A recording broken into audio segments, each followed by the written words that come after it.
Hai, selamat siang.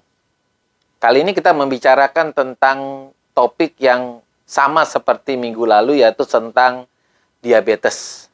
Nah, kali ini topiknya tentang diabetes, tapi materinya agak berbeda. Sering sekali kan teman-teman itu tidak tahu bahwa gejala gula darah tinggi itu seperti apa. Karena sering sekali kita melakukan pemeriksaan gula darah secara rutin.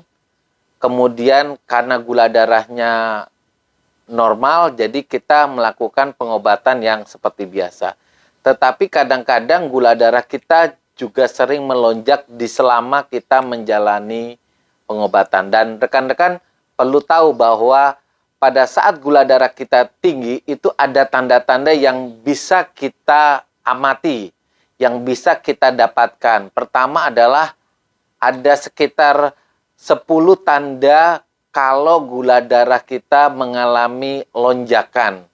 Pertama adalah rasa lelah ya. Kelelahan ini bisa didapat pada pasien diabetes karena apa? Karena pada saat gula darahnya tinggi, terutama setelah makan pagi, setelah makan siang, setelah makan malam, itu karena kecukupan daripada insulinnya tidak cukup. Maka terutama saat kita makan ya, setelah kita makan, walaupun istirahatnya sudah cukup, tetap saja kita merasa lelah dan ingin istirahat lebih lama. Itu disebabkan karena pada saat kita selesai makan, itu lonjakan gula darah terjadi. Nah, pada saat lonjakan gula darah terjadi, kecukupan insulinnya kurang. Nah, itulah mengakibatkan badan kita itu mengalami kekurangan kalori.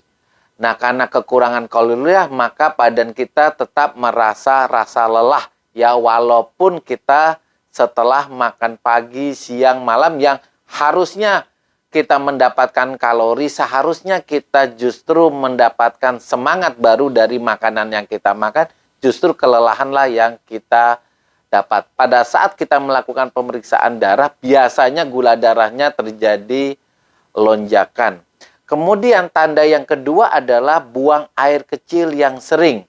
Nah, buang air kecil yang sering itu terjadi karena apa?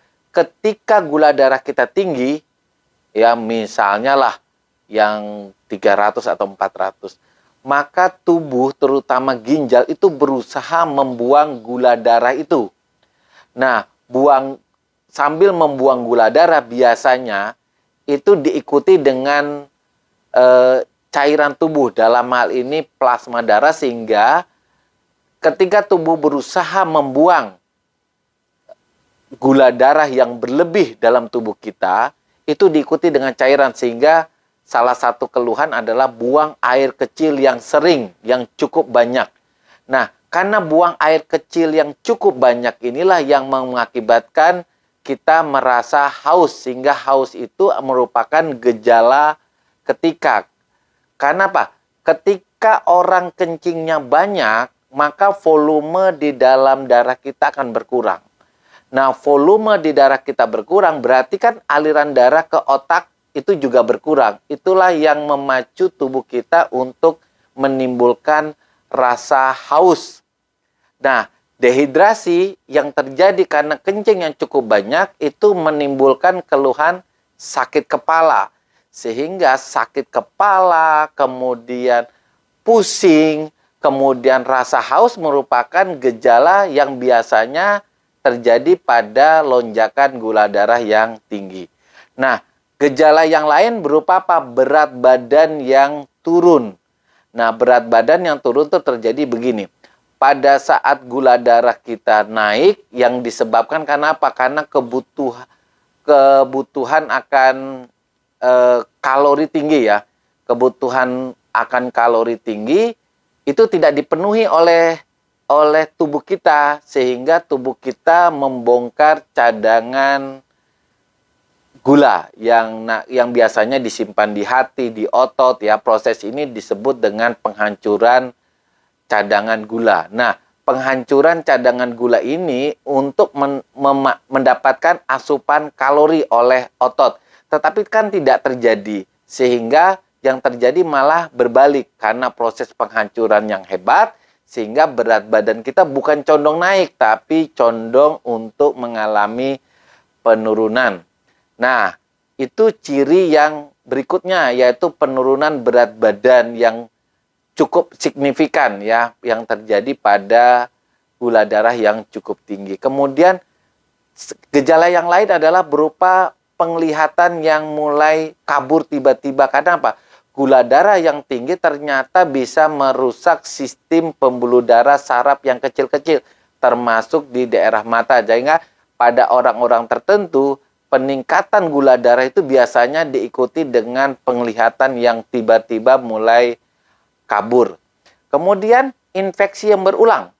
Nah, gula darah yang cukup tinggi itu biasanya merusak sistem pertahanan tubuh atau daya tahan tubuh, sehingga sesuatu atau seseorang bisa mengalami infeksi yang berulang, misalnya di alat kelamin ya.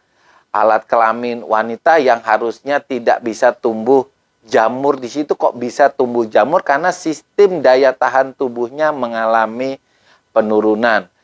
Luka yang berulang. Nah, luka yang berulang itu terjadi ketika gula darah kita tinggi untuk sekian waktu ya. Dia biasanya tidak 1 hari. Ketika gula darah kita tinggi sekian waktu, anggap aja hitungan bulan, maka sistem pertahanan tubuh kita itu mengalami penurunan. Tidak tanpa terkecuali adalah kulit. Di situ terjadilah kerusakan pembuluh darah. Nah, ketika terjadi kerusakan pembuluh darah, itu terjadi luka yang dimana luka itu susah sekali mengalami kesembuhan. Jadi, luka yang tidak mudah sembuh itu juga merupakan ciri-ciri terjadinya lonjakan gula darah untuk sekian lama. Mual muntah adalah keluhan yang juga sering terjadi pada pasien diabetes. Kok bisa?